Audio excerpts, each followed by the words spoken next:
बिस्मिल्लाहिर्रहमानिर्रहीम, अस्सलाम वालेकुम। आप देख रहे हैं इनफैक्ट न्यूज़। मैं हूं मंजूर अहमद रजा। नाज़रीन, अपोजिशन की तरफ से पेश करदा तहरीक अदम एतमाद अगर नाकाम हुई तो इमरान खान की जिंदगी के लिए इंतहाई सीरियस थ्रेट भी हो सकते हैं। और अगर यह तहरीक कामयाब होती है तो क्या अगला वज़ीर आज़म पीडीएम की तरफ से आएगा? अगर पीडीएम की तरफ से आया तो क्या वो इमरान खान की मजबूत तरीन अपोजिशन का सामना कर सकेगा?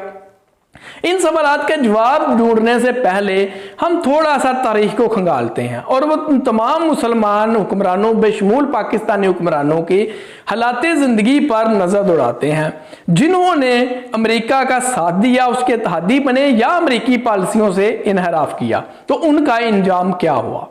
अब देखिए, सदर अयूब ने जब ये कहा कि फ्रेंड्स आर नॉट मास्टर, उसके बाद उनको इक़्तिदार से बेदखल कर दिया गया। उसके बाद जब भुट्टो साहब आए तो उन्होंने भी अमेरिकी पॉलिसियों के खिलाफ जाते हुए उनका दबाव मुस्तरद करते हुए एटमी प्रोग्राम जारी रखा और नतीजे के तौर पर एक साजिश के तहत भुट्टो साहब को भी राह से हटा दिया गया। उसके बाद ज़ियाउल हक ने भी जब अमेरिकी पॉलिसियों से इनहराफ किया तो उनका त्यारा भी तबाह हो जाता है। वो बैक वक्त पाकिस्तान के आर्मी चीफ और सदर भी थे, साथ में अमेरिका का सफीर भी मारा जाता है, लेकिन आज तक उस त्यारे गिरने की वजूहात का तयन तक भी नहीं किया जा सका। यह बात तय है कि जिसने भी अमेरिका की मुखालफत की वो या इक़्तिदार से महरूम हुआ या अपनी जिंदगी से महरूम हो गया। लेकिन दूसरी तरफ जिन्होंने अमेरिका के इत्तेहाद में शमूलियत इख्तियार की, जिन्होंने अमेरिका की हाँ में हाँ मिलाई, जो अमेरिका के साथ हम प्याला हम निवाला रहे, वो सब के सब अमेरिका के हाथों मारे गए। वो सब के मुल्क को भी पूरी तरह तबाह बर्बाद करके रख दिए अमेरिका ने। आप कर्नल गद्दाफी की मिसाल ले लीजिए, आपके पास इराक मौजूद है, मिस्र, शाम मौजूद है।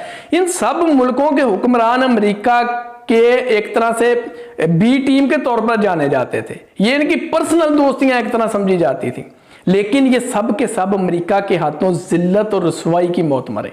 इसके साथ उनके मुल्क तक भी सारे तबाह बर्बाद हो गए। अमेरिका का ये शुरू से वतीरा रहा है कि इसने कभी भी अपने इत्तेहादियों खासकर मुस्लिम मुल्कों में कभी किसी की मदद नहीं की।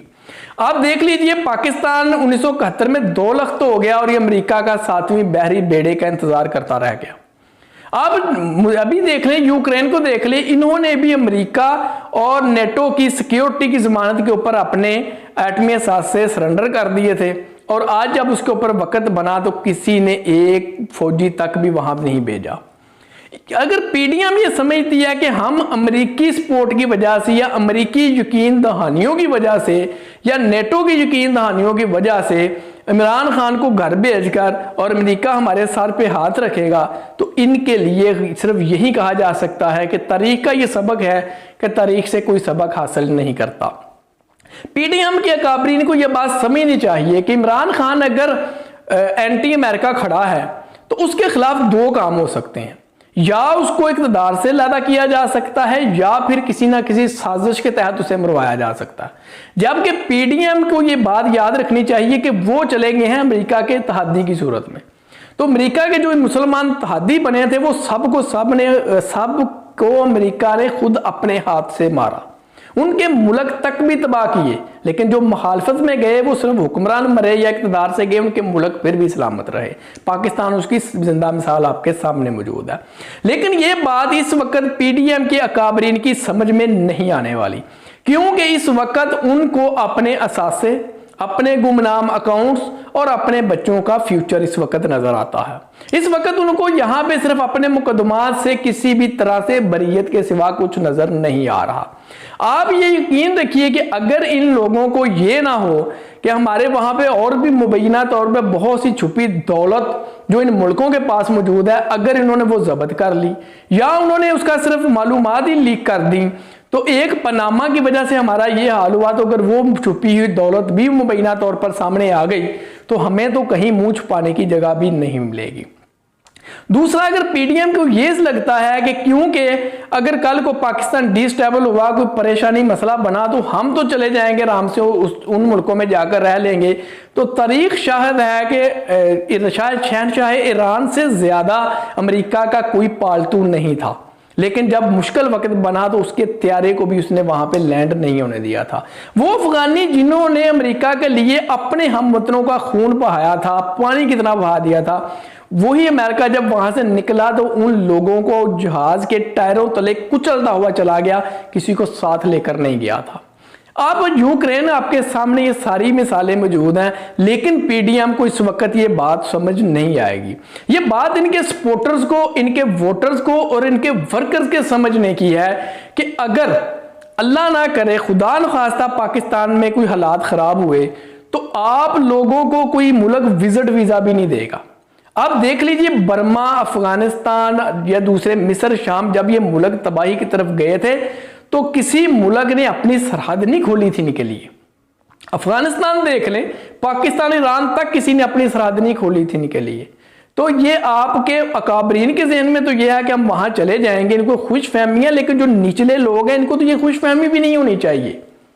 ये मौलाना फजलुर रहमान के सपोर्टर्स को सोचना चाहिए कि उस मौलवी साहब जो सारी उम्र आपको इसराइल मुर्दाबाद, अमेरिका मुर्दाबाद की रैलियां निकाल निकाल कर आपका हलकान किए रखा, आज वो इस बात के ऊपर मुसर है कि जनाब इसने एब्सोल्युटली नॉट क्यों कहा अमेरिका को, इसने आज यूरोप को क्यों नाराज कर रहा है। आज प्रेस कॉन्फ्रेंसेस इस वजह से हो रही हैं, अदम एतमाद की वजह यह बताई जा रही है क्योंकि इसने यूरोप को नाराज कर दिया, क्योंकि इसने यूरोप को कहा कि हम आपके गुलाम नहीं हैं, इसने अमेरिका को कहा कि हम आपको अड्डे नहीं देंगे। तो अगर ये इमरान खान आज गलत कर रहा है तो फिर उस वक्त जब मुशर्रफ ने अमेरिका का साथ दिया था तो उसके खिलाफ आप रैलियां क्यों निकालते थे, उसके खिलाफ हम मिंबरों पे बैठ के गले क्यों फाड़ते थे।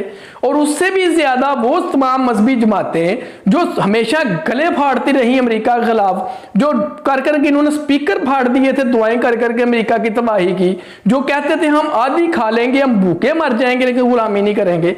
आज अगर उसने कहा है कि एब्सोल्युटली नॉट, तो आज ये वो सारी मजहबी जमातें भी इमरान खान के साथ खड़े होने की बजाय इन सियासी गिद्धों के साथ खड़ी हैं। तो इससे ये मुझे तो खैर कभी भी ये गलत फहमी क्या खुशफहमी नहीं रही कि ये हमारे मौलवी हजरात ये गिद्धों की तरह हैं। ये कभी भी इस मुल्क के खैर ख्वाह हुए ही नहीं। इन्होंने पाकिस्तान बनने की मुखालफत की, बन गया तब इन्होंने रेशदवानियां की, ये 1971 में अलहदा हुआ तब इन्होंने कहा कि हम इस शुक्र है इस गुनाह में शामिल नहीं थे।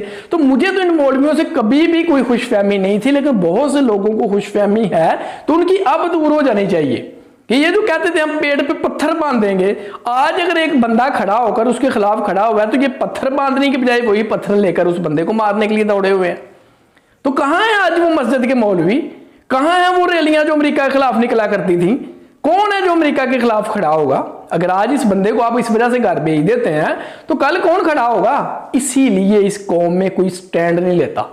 जिस किसी ने भी स्टैंड लिया हमने आज तक उसे सिवाय जिल्लतों के कुछ नहीं दिया।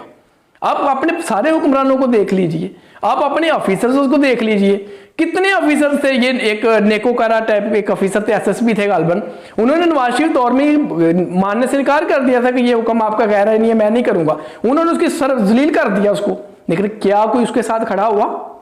कोई नहीं खड़ा होता है हमारे मुआशरे में। ये सिर्फ भड़के हैं मौलवियों की, हम ये कर देंगे, हम भूखे मर जाएंगे, हम ये कर देंगे, सिर्फ भड़के हैं, अमल कोई नहीं करता। इन मौलवियों को भी पेट लगा हुआ है, ये भी सिर्फ खाने को, इनको हलवे मांडे चाहिए। वो अमेरिका से मिले, वो इसराइल से मिले, वो फजलुर रहमान से मिले, वो नवाज शरीफ से मिले, ये उनके साथ खड़े होंगे। बाकी रह गई मीडिया की आप 10-15 साल पहले के इनके कॉलम, इनके प्रोग्राम निकाल के सारे देख लें, सब के सब अमेरिका के खिलाफ जी मुशर्रफ ने सौदा कर दिया, मुशर्रफ ने बेच दिया, मुशर्रफ ने फलां कर दिया, फलां कर दिया। हत्ता कि उस वक्त अक़वाम मुत्तहिदा की करारदादें मौजूद थी अफगानिस्तान पर हमला के वक्त, लेकिन आज तो ऐसी कोई पोजीशन नहीं है। उस वक्त कहते थे जी लड़ जाओ अमेरिका से, आज लड़ने की भी बात नहीं हो रही, सिर्फ एक अपना आर्गुमेंट है कि जनाब हम ये नहीं कर सकते जो आपकी डिमांड है। इसके बावजूद वो बंदा गलत हो गया। तो जिस बंदे ने मजबूरी में उसका साथ दिया वो भी गलत था, जो आज साथ नहीं दे रहा वो भी गलत है। आप चाहते क्या हैं? सिर्फ चाहते हैं अपने पेट का जहन्नम भरना, और ये सिवाय जहन्नम के इसको कोई नहीं भर सकेगा। तो इसलिए पीडीएम का तो सारा कुछ बिल्कुल ओपन क्लियर है। अब यहां पे मामला है आईएसआई वर्सेस सीआईए कि वहां क्या हमारी एजेंसीज इसी तरह गैर मुल्की मुदाखलत होने देंगी? क्या अमेरिकन सफीर इसी तरह पाकिस्तान में आते रहेंगे और इसी तरह वो पोजीशन से मिलते रहेंगे, हुकूमतों को डिस्टेबलाइज करते रहेंगे? अगर आज ये हुकूमत भी इस तरह गैर मुस्तहकम हो गई तो इसके बाद फिर पाकिस्तान का सिर्फ अल्लाह ही हाफिज है। तो अब तक के लिए इतना ही। अपना अपने मुतल्लिकात का और अपने इस चैनल का बहुत सा ख्याल रखिएगा। जो उस दुनिया से चले गए हैं उनके लिए इस्तगफार करके, जो दुनिया में मौजूद है उनके साथ सिला रहमी करके और अपने इस चैनल को सब्सक्राइब करके। अल्लाह हाफिज़।